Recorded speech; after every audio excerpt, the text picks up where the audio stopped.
Assalamualaikum warahmatullahi wabarakatuh. Kembali dengan saya Muhammad Indra Rafiq dengan NIM 21030360008 kelas MPI A1 Prodi Manajemen Pendidikan Islam Fakultas Ilmu Tarbiyah dan Keguruan. Saya di sini akan berbicara tentang materi moderasi beragama di era zaman Wali Songo sebagai tugas ujian akhir semester mata kuliah moderasi beragama. Alhamdulillahirabbil alamin wa bihi nasta'in wa ala umri dunya waddin. Wassalatu wassalamu ala sayyidil mursalin sayyidina Muhammadin wa ala alihi wa sahbihi ajma'in. Amma ba'd. Pertama-tama marilah kita panjatkan puji dan puji syukur kepada Allah Subhanahu wa taala yang telah memberikan kita rahmat, hidayah, inayah kepada kita semua sehingga kita dapat menjalankan aktivitas seperti biasanya dengan keadaan yang sehat walafiat. Kemudian sholawat serta salam mudah-mudahan tetap tercurahkan kepada Nabi besar Muhammad sallallahu alaihi wasallam. Biqaulihi Allahumma sholli ala sayyidina Muhammad fadhilati lati adrikni ya Rasulullah. Ketiga kalinya saya di sini akan menjelaskan atau akan berbicara mengenai tema saya, yakni moderasi beragama di era Wali Songo. Di sini akan berbicara tentang moderasi beragama di era Wali Songo. Sebelum kita membahas terkait moderasi beragama, tentunya kita harus mengetahui tentang moderasi itu apa dan beragama itu apa. Moderasi ialah jalan tengah atau jalan yang terbaik di antara dua hal yang mengalami kesenjangan sosial atau dua hal yang buruk.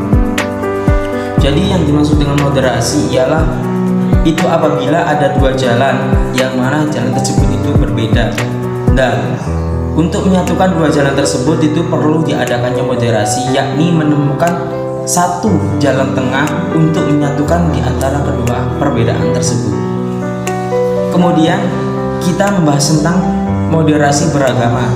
Apa sih yang dimaksud dengan moderasi beragama itu? Moderasi beragama ialah bagaimana cara kita bersikap, memandang, berperilaku melalui jalan tengah tadi dalam beragama, supaya kita tidak berlebihan, tidak ekstrim dalam menjalankan agama yang kita anut. Perlu ditekankan dalam moderasi beragama itu bahwasanya moderasi beragama itu berbeda dengan moderasi agama. Agama itu tidak perlu dimoderasi karena agama sendiri sudah mengajarkan tentang keseimbangan, persatuan, kesatuan, toleransi, sosial, dan lain-lain. Adapun yang perlu dimoderasi dalam moderasi beragama ialah penganut agama dalam menjalankan agama itu sendiri, atau mengenai cara gimana kita bersikap atau cara gimana kita menjalankan agama yang kita anut tanpa merusak agama lain. Demikian kawan-kawan, kita dapat menyimpulkan bahwasanya Islam dan moderasi beragama itu beda dengan moderasi agama. Dikarenakan agama itu tak perlu dimoderasi karena agama telah mengajarkan tentang ketaatan, keseimbangan sosial, toleransi, kesatuan serta persatuan. Yang perlu dimoderasi yang pertama yakni orangnya, kemudian tata cara mereka melaksanakan ibadah yang diajarkan oleh agamanya, itu yang perlu dimoderasi. Kemudian masalah sikap tentang moderasi beragama, kita harus bercermin dengan cerminan Wali Songo. Jadi jikalau kita ingin toleransi, kita juga harus ingin ditoleran, kita harus mentoleransi kepada yang lain. Jadi mereka itu tidak sah. Kita berbicara gini, mereka tidak tersinggung. Mereka berbicara begini, kita tidak tersinggung. Seperti itu sikap toleran yang sebenarnya. Bukan kita mengikuti agama mereka dan juga mereka bukan ikut agama kita. Seperti itu yang dinamakan toleransi yang inti. Seperti yang difirmankan oleh Allah tadi, yakni lakum dinukum waliyadin, yakni bagimu agamamu dan bagiku agamaku. Terima kasih kepada teman-teman. Semoga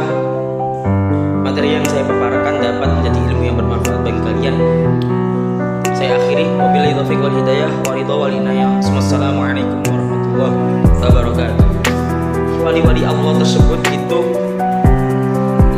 mempunyai cara untuk berdakwah di kalangan mereka. Sebenarnya di Sunan Kalijogo itu berdakwahnya menggunakan wayang. Jadi ceritanya itu dimasukkan agama Islam sedikit tanpa menyinggung agama terdahulu. Jadi mereka itu tertariknya ikut dikarenakan cerita-cerita tadi. Terus kemudian masuk Islam, udah menerima apa yang telah disampaikan oleh wali Allah.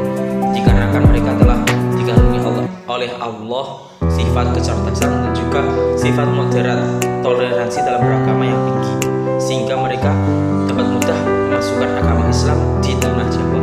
Kita akan membahas tentang Islam moderasi di zaman Wali Songo. Mulai dari Sabang hingga Merauke pasti ada wali-walinya Allah. Mulai dari Aceh, Sumatera, Jawa, Bali, Nusa Tenggara, Papua dan lain-lain, pasti ada wali yang diutus oleh Allah untuk menyebarkan agama Islam atau agamanya Allah. Jadi seperti yang kita ketahui di tanah Jawa ada 9 wali yang terkenal yang disebut Wali Songo. Mulai dari Jawa Timur ada 5, kemudian Jawa Tengah, kemudian Jawa Barat. Jadi setiap wali pasti mempunyai moderasi, pasti mempunyai pemikiran tentang Islam wasatiyah yang tinggi. Jadi penyebaran Islam di kalangan zaman dahulu atau di era Wali Songo itu pasti berbeda-beda. Mulai dari Sunan Ampel caranya begini, mulai hingga Sunan Bonang begini, Sunan Derajat gini, Sunan Kudus gini, Sunan Muria gini, dan lain-lain.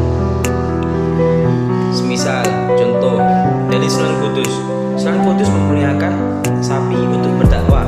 Jadi agama terdahulu itu tidak tersinggung dengan adanya agama Islam. Jadi mereka itu menerima sehingga dakwahnya Sunan Kudus ini berjalan secara baik. Antara dakwah dengan memoderasi itu diseimbangkan. Perlu ditekankan bahwasanya moderasi dan juga dakwah itu berbeda. Kemudian seperti dakwahnya Sunan Kalijogo untuk memoderasi Islam atau mengislamkan orang-orang di situ. Jadi beliau itu tidak memaksa untuk agama tersebut, untuk orang-orang di sana itu menyembah langsung ke Islam. Itulah yang menjadi prinsip toleran yang diberikan oleh Allah kepada semua manusia untuk dijadikan pedoman dalam bertoleransi. Jadi orang Islam itu tidak menyembah apa yang disembah oleh orang kafir. Begitu juga sebaliknya, orang kafir juga tidak menyembah apa yang disembah oleh orang Islam. Jadi tidak ada pemaksaan antara kedua belah pihak. Orang Islam juga tidak memaksa orang kafir untuk menyembah agamanya. Begitu juga orang kafir tidak memaksa orang Islam untuk mengikutinya. Dan Allah dalam surat Al-Kafirun ayat ke-6 yang berbunyi, A'udzu billahi minasyaitonir rajim. Bismillahirrahmanirrahim. Lakum dinukum waliyadin. Yang artinya bagimu agamamu dan juga bagiku agamaku. Jadi agama itu tidak bisa dimoderasi. Agama pada saat ini Indonesia mengalami banyak penurunan, banyak krisis, mulai krisis ekonomi, sosial, serta toleransi terhadap sesama, sehingga menimbulkan banyak fanatisme yang membabi buta, pertikaian, pertengkaran, hingga pengeroyokan yang mengakibatkan pertumpahan darah. Pertanyaannya, maukah kita sebagai bangsa yang disatukan oleh para pahlawan-pahlawan yang berjuang melawan negara Portugis untuk menjadikan negara kita merdeka, ini rela pecah karena ketidakpenerimaan tentang keberagaman agama, suku, ras yang ada di Indonesia?